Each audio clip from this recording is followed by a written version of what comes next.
আমরা রাত্রিবেলা মুড়ি নিয়ে বসে পড়েছি, 10:30টা বাজছে। এদিকে দেখাও, দেখো মা সব গরম গরম পকোড়া বানিয়ে দিয়েছে। আর এদিকে আমাদের চাটটা দেখিয়ে দাও, গাজর কুচি, পেঁয়াজ কুচি, শাক আলু, টমেটো, কড়াইশুঁটি, তারপরে একটা শসা, লঙ্কা। এই হচ্ছে আমাদের একদম মোটি মুড়ি। চলো মাখাতে শুরু করে দিই। প্রথমে দিয়ে দিলাম তেল, তারপরে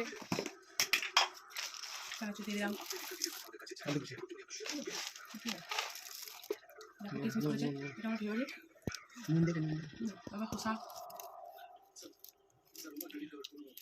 গাজর। আমরা যে 12 ভাজা বানাচ্ছি, 12 ভাজা মুড়ি ভাজা না, 12 ভাজা, টমেটো,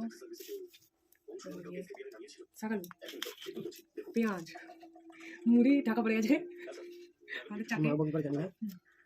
এটা আবার শেষে আবার এইগুলো আছে এখন। নাও এবার মাখো। মুড়ি মাখা কমপ্লিট। রাত্রে এরকম মুড়ি থাকলে আর ভাত লাগবে। এই যে মায়ের আর গতি নাই, কোনো রকমের খাচ্ছে।